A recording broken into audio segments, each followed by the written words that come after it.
Hello दोस्तों, स्वागत है बॉक्सर एजुकेशन यूट्यूब चैनल में। आज इस क्लास में Bihar police driver constable exam के लिए प्रैक्टिस सेट 2 का अध्ययन करने वाले हैं। किसका प्रैक्टिस सेट 2 का? यह वॉल्यूम 1 है, जो यह रूपमणि पब्लिकेशन का है। चलिए दोस्तों, आपके सामने लेकर उपस्थित हुए हैं प्रैक्टिस सेट 2। हमने एक प्रैक्टिस सेट का अध्ययन कर लिया है। कृपया जाइए हमारे उस वीडियो को देखिए, जो आपके लिए काफी लाभदायक प्रस्तुत होगी। तो चलिए दोस्तों, शुरू करते हैं प्रथम प्रश्न से।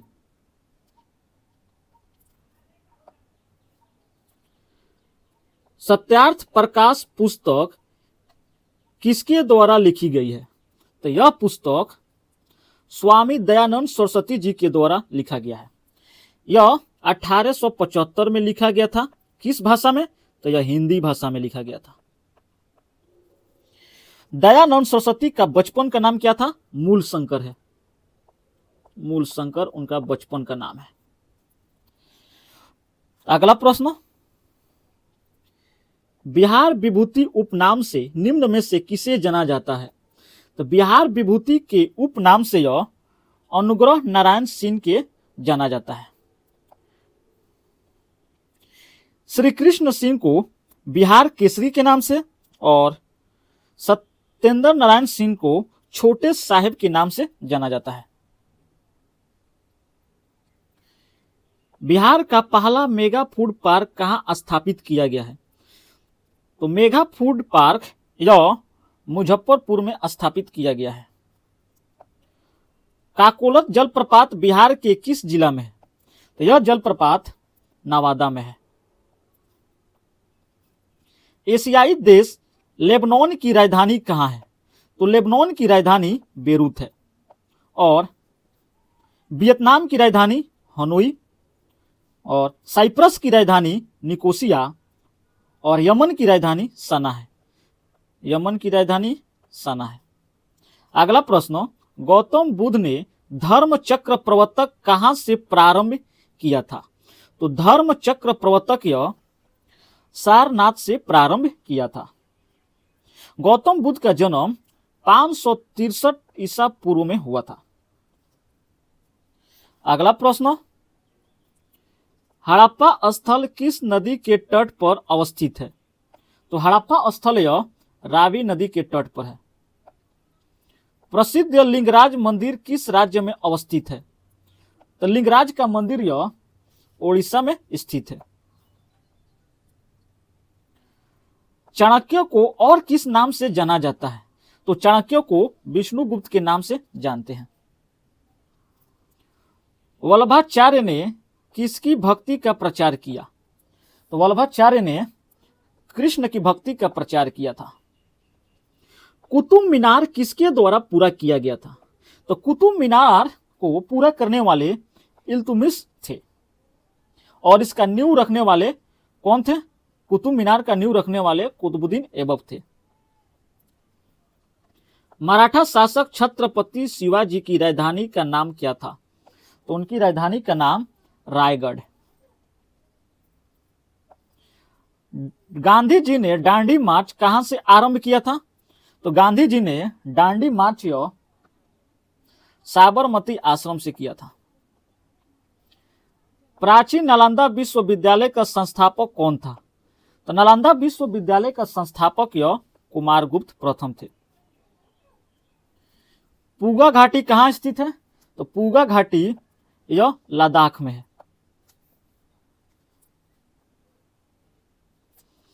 गंगा नदी की सहायक नदियों में उत्तर की ओर बहने वाली नदी कौन सी है? तो उत्तर की ओर बहने वाली नदी यह सोन नदी है।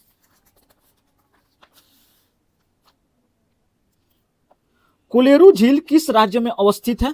तो कुलेरू झील यह आंध्र प्रदेश में है।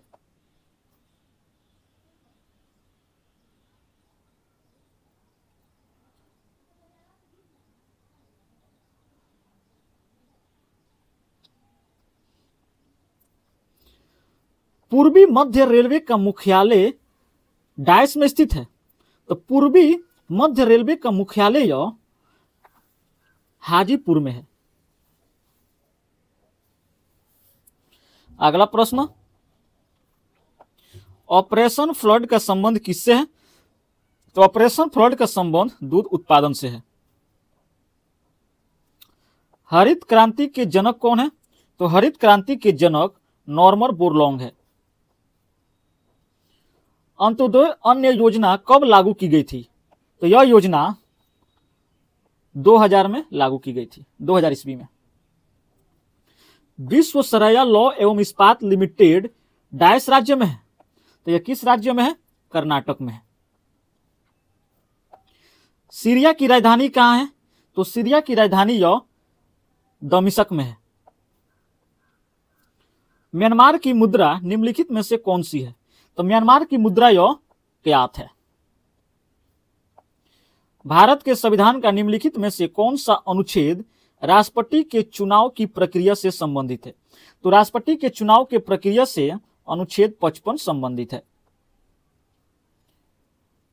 कजाकिस्तान की मुद्रा निम्न में से कौन सी है? तो कजाकिस्तान की मुद्रा यह टेंगे है। लेबनान की राजधानी कहां है? तो लेबनान की राजधानी बेरूत है। हॉर्नबिल महोत्सव निम्न में से किस राज्य में मनाया जाता है? तो हॉर्नबिल महोत्सव यह नागालैंड में मनाया जाता है। भारत का संविधान भारत के महान्यायवादी की नियुक्तियों का अधिकार डायस को देता है? तो यह किसको देता है? राष्ट्रपति को। डायस राष्ट्रीय उद्यान में सबसे अधिक एक सींग वाले गैंडे पाए जाते हैं? तो एक सींग वाले गैंडे यह काजीरंगा में पाए जाते हैं। भाई बहन के प्रेम का प्रतीक माना जाने वाला पर्व सामा चकेवा विशेष रूप से किस क्षेत्र में मनाया जाता है? तो यह किस क्षेत्र में मनाया जाता है? तो यह मिथिलांचल में मनाया जाता है। बिहार की किस चित्रकला शैली को सर्प चित्रकला भी कहा जाता है? तो सर्प चित्रकला यह मंजूषा कला को कहा जाता है।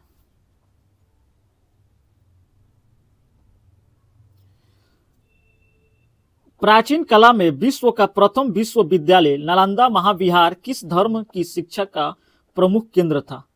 तो प्रमुख केंद्र यह बौद्ध धर्म।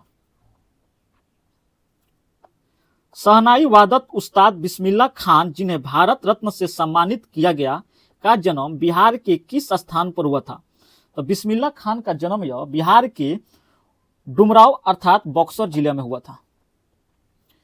भारतीय संविधान की 8वीं अनुसूची में शामिल बिहार की एकमात्र क्षेत्रीय भाषा कौन सी है?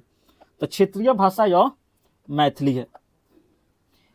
एक कार उच्च गति से चल रही है तो यह किस ऊर्जा से युक्त होती है? तो यह गति ऊर्जा से युक्त होती है। अगला प्रश्न, मनुष्यों में निश्चेचित अंडा निम्न में से किसके स्तर में प्रत्यारोपित हो जाता है? तो यह गर्भाशय में, ऑप्शन डी। परमाणु संलयन प्रतिक्रियाएं स्वचालित रूप से होती हैं? तो स्वचालित रूप से यह सूर्य में होती है। जड़ों की कोशिकाओं में लंबे रोमों जैसे भाग को क्या कहते हैं? इस भाग को रूट हेयर कहते हैं। आभासी और सीधी छवि के लिए दर्पण का आवर्धन क्या होना चाहिए? तो दर्पण का आवर्धन धनात्मक। कौन सा ब्राउजर को प्रदर्शित नहीं करता है? तो ब्राउजर को कौन प्रदर्शित नहीं करता है? आउटलुक। निम्न में से कौन तरल अवस्था में पाई जाने वाली अधातु है? तो तरल अवस्था में पाई जाने वाली अधातु कौन है? ब्रोमीन। पौधों में फ्लोएम किसके परिवहन के लिए उत्तरदायी है? तो फ्लोएम यह भोजन के लिए उत्तरदायी है। ध्वनि के माध्यम में संचरण के दौरान कणों के उच्च घनत्व का क्षेत्र क्या है? संपीड़न है। निम्नलिखित में से कौन सा एक तत्व नहीं है? तो कौन तत्व नहीं है? पानी एक तत्व नहीं है, जबकि यौगिक है। पानी क्या है दोस्तों? यौगिक है। बर्मिंघम में आयोजित 21वें पुलिस एवं अग्निशामक खेल 2025 की प्रदत्त तालिका में भारत का स्थान कौन सा था? तो भारत का स्थान तीसरा था। हाल ही में केंद्र शासित प्रदेश लद्दाख का उपराज्यपाल किसे नियुक्त किया गया है? तो लद्दाख का उपराज्यपाल कविंदर गुप्ता को नियुक्त किया गया है। 97वें अंतर्राष्ट्रीय रसायन विज्ञान ओलंपियाड में भारत ने कुल कितने स्वर्ण पद जीते हैं? तो रसायन विज्ञान ओलंपियाड में भारत ने 2 स्वर्ण पद जीता है।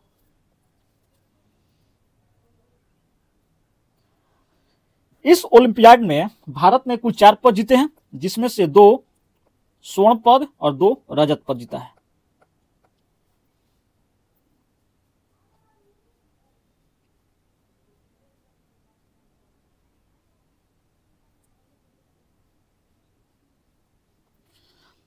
अंतर्राष्ट्रीय साख जागरूकता दिवस कब मनाया जाता है? तो यह 14 जुलाई को मनाया जाता है। पेन पिंटर पुरस्कार 2025 से लीला अबुलेला को सम्मानित किया जाएगा। इसका संबंध किस देश से है? तो इनका संबंध यह सूडान से है। अगला प्रश्न, ऑपरेशन कालनेमी किस राज्य में शुरू की गई है? तो यह उत्तराखंड। हाल ही में किस देश की पुरुष क्रिकेट टीम ने पहली बार 2026 की T20 विश्व कप के लिए क्वालिफाई किया है? तो क्वालिफाई यह इटली। 11 जुलाई 2025 को रक्षा अनुसंधान संगठन ने किस राज्य में अस्त्र मिसाइल का सफल परीक्षण किया है? तो सफल परीक्षण ओडिशा में किया है। हिंदुस्तान न्यूक्लियर लिमिटेड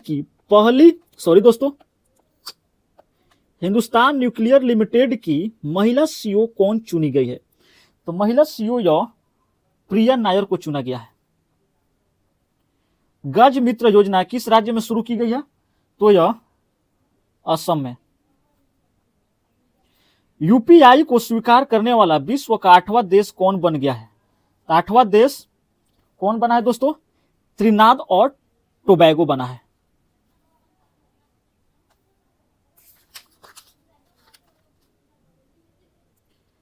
तालिस्मान सेवर सैन्य अभ्यास ऑस्ट्रेलिया में शुरू किया गया है, जिसमें भारत ने 22 बार भाग लिया था। तो भारत ने पहली बार भाग लिया था। एशियाई पैरा तीरंदाजी चैंपियनशिप 2025 में भारत किस स्थान पर रहा है? तो भारत यह दूसरे स्थान पर रहा है। भारतीय मूल के शहबीब खान को किस कंपनी का नया चीफ ऑपरेटिंग ऑफिसर नियुक्ति किया गया है? तो किसे नियुक्त किया गया है? एप्पल। इंडियन प्रीमियर लीग का सबसे मूल्यवान फ्रेंचाइजी कौन बन गया है? तो कौन बन गया है? तो यह रॉयल चैलेंजर बेंगलोर। यदि आप अपना निवास स्थान बदलते हैं तो आपको अपने ड्राइविंग लाइसेंस में पता बदलने के लिए कितने दिनों के भीतर आरटीओ को सूचित करना अनिवार्य है? तो यह कितने दिनों तक? 30 दिनों।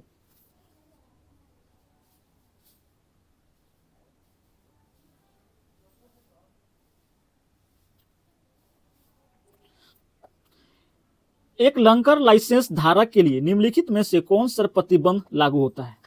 तो यह वह वाहन में किसी भी यात्री को नहीं ले जा सकता, यह प्रतिबंध लागू होता है। एक नए BS6 वाहन के लिए खरीदे जाने की तारीख से प्रदूषण नियंत्रक प्रमाण पत्र की आवश्यकता कब होती है? तो प्रदूषक नियंत्रण प्रमाण पत्र की आवश्यकता यह 1 वर्ष के बाद होती है। क्या बिहार में जारी किया गया एक गैर व्यवसायी ड्राइविंग लाइसेंस पूरे भारत में कानूनी रूप से वैध है? तो यह पूरे भारत में वैध है। यदि कोई वाहन मालिक अपनी गाड़ी किसी ऐसे व्यक्ति को चलाने के लिए देता है जिसके पास वैध ड्राइविंग लाइसेंस नहीं है, तो मोटर वाहन अधिनियम के तहत क्या परिणाम हो सकता है? तो इसके तहत वाहन मालिक पर भी जुर्माना लगाया जा सकता है और या उसे कारावास हो सकता है। यदि आपका ड्राइविंग लाइसेंस समाप्त हुए 1 वर्ष से अधिक हो गया तो उसे नवीनीकृत कराने के लिए क्या प्रक्रिया है? ड्राइविंग लाइसेंस 1 वर्ष से अधिक हो गया, उसे अपडेट कराने के लिए आपको फिर से ड्राइविंग प्रवीणता परीक्षा देनी होगी। मोटर वाहन अधिनियम 2019 के अनुसार यदि कोई नाबालिग वाहन चलाते हुए अपराध करता है तो किसे जिम्मेदार माना जाएगा? तो किसे जिम्मेदार माना जाएगा? वाहन के मालिक या नाबालिग के अभिभावक को, और वाहनों का पंजीकरण भी रद्द किया जा सकता है। अगला प्रश्न, अपने मौजूदा ड्राइविंग लाइसेंस में एक नई श्रेणी का वाहन शामिल कराने की प्रक्रिया क्या है? तो शामिल कराने की नई प्रक्रिया यह नई श्रेणी के लर्नर लाइसेंस के लिए आवेदन करना और फिर उस श्रेणी के लिए ड्राइविंग टेस्ट पास करना। अगला प्रश्न,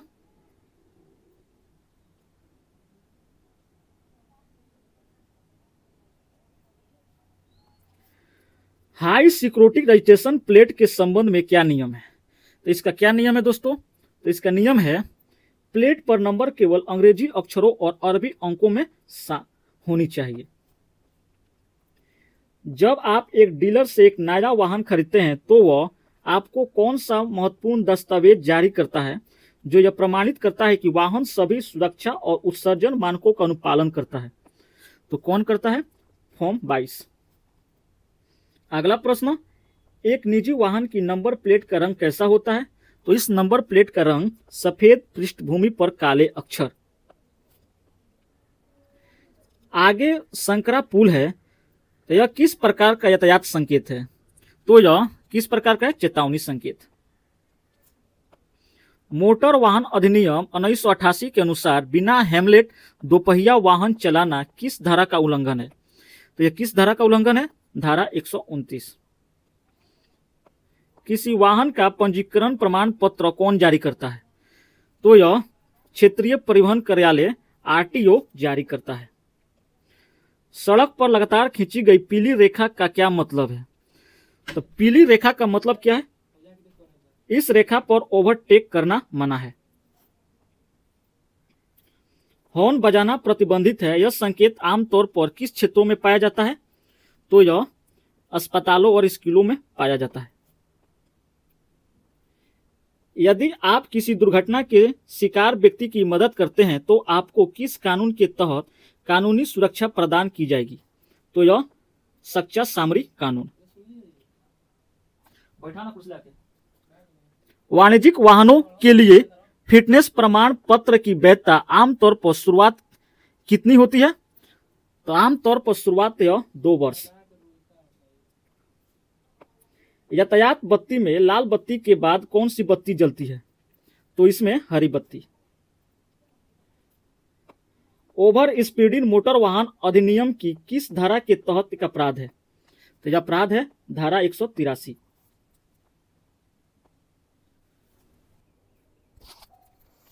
अगला प्रश्न, वाहनों में थर्मोस्टेट का मुख्य कार्य क्या है? तो थर्मोस्टेट का मुख्य कार्य इंजन के तापमान को नियंत्रित करना। एग्जॉस्ट से निकलने वाले नीले या सिलेट धुएं का आमतौर पर क्या मतलब होता है? तो इसका मतलब क्या होता है? इंजन ऑयल कन्वेक्शन चेंबर में जल रहा है। एंटी लॉक ब्रेकिंग सिस्टम का मुख्य लाभ क्या है? तो इसका मुख्य लाभ है अचानक ब्रेक लगाने पर पहियों को लॉक होने से रोकता है, जिससे स्टीयरिंग पर नियंत्रित बना रहता है। वाहन में लगे फ्यूज का क्या उद्देश्य होता है? तो फ्यूज का लगा उद्देश्य किसी इलेक्ट्रिकल सर्किट में अत्यधिक करंट जाने पर उसे तोड़कर उपकरणों को नुकसान से बचाना। Option B. गाड़ी के डैशबोर्ड पर आरपीएम का क्या मतलब होता है? आरपीएम का मतलब रेवोल्यूशन पर मिनट। गाड़ी मुड़ते समय बाहरी पहिए की तुलना में अंदरूनी पहियों को कम दूरी तय करनी पड़ती है। कौन सा पुर्जा दोनों पहियों को अलग अलग गति से घूमने देता है? तो अगर अलग अलग गति से घूमने कौन देता है? तो यह डिफरेंशियल समय के साथ इंजन ऑयल की श्यानता पर क्या प्रभाव पड़ता है? तो इस पर क्या प्रभाव पड़ता है? यह कम हो जाती है। पेट्रोल और डीजल इंजन में मुख्य अंतर क्या है? पेट्रोल और डीजल इंजन में मुख्य अंतर, पेट्रोल इंजन में स्पार्क प्लग होता है जबकि डीजल इंजन में नहीं होता है। कैटेलिटिक कन्वर्टर का क्या उद्देश्य है? तो इसका क्या उद्देश्य है? एग्जॉस्ट से निकलने वाली हानिकारक गैसों को कम हानिकारक पदार्थों में बदलना। ऑप्शन सी।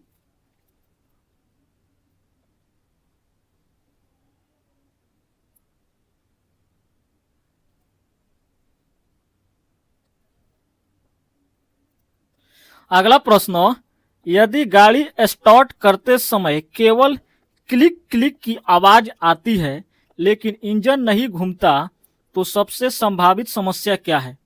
तो सबसे संभावित समस्या बैटरी बहुत कमजोर है या स्टार्ट मोटर में समस्या है। यदि गाड़ी चलाते समय स्टीयरिंग व्हील में कंपन महसूस हो तो इसका सबसे संभावित कारण क्या हो सकता है? तो इसका सबसे संभावित कारण पहियों का संतुलन सही न होना। वाहनों में एबीएस का मुख्य लाभ क्या है? तो इसका मुख्य लाभ अचानक ब्रेक लगाने पर यह पहियों को लॉक होने से रोकता है जिससे स्टीयरिंग नियंत्रित बना रहता है।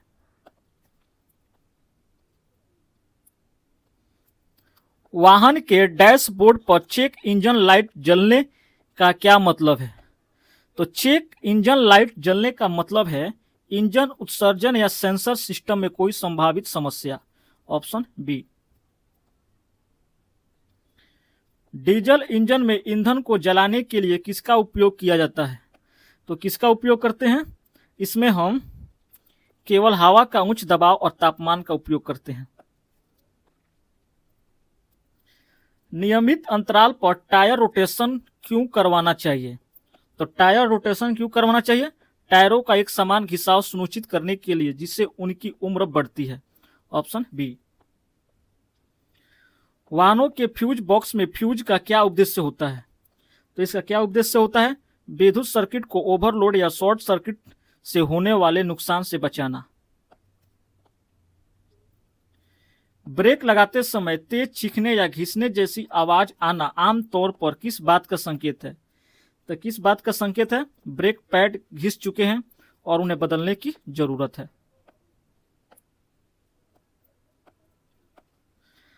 अगला प्रश्न,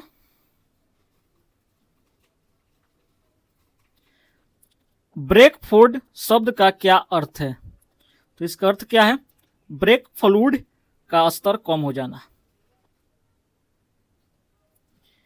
यदि आपकी कार की हेडलाइट्स और रेडियो ठीक काम कर रहे हैं लेकिन इंजन स्टार्ट करने पर केवल क्लिक क्लिक की आवाज आती है तो समस्या का सबसे संभावित कारण क्या है? तो समस्या का सबसे संभावित कारण स्टॉकर मोटर या उसे सोलनॉइड में खराबी। 4WD सिस्टम का मुख्य लाभ क्या है? तो इसका मुख्य लाभ है यह गाड़ी को बहुत तेजी गति से मोड़ने में मदद करता है।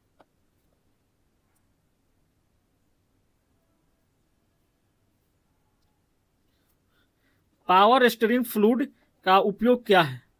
तो इसका उपयोग है गियर बदलने का आसान बनाना। ग्लो प्लग का उपयोग किस प्रकार के इंजन में होता है और क्यों? तो ग्लो प्लग का उपयोग किस प्रकार के इंजन में होता है? इलेक्ट्रिक वाहनों में बैटरी गर्म करने के लिए। अगला प्रश्न, टायर की साइड वॉल पर लिखे नंबर जैसे 205/55 R16 क्या दर्शाता है? तो यह क्या दर्शाता है? तो यह टायर की चौड़ाई, प्रोफाइल, ऊंचाई, रिम का आकार दर्शाता है। धन्यवाद दोस्तों, इस वीडियो पर लाइक, कमेंट, शेयर और हमारे चैनल को सब्सक्राइब कीजिए। मिलते हैं दोस्तों हम अगले क्लास में।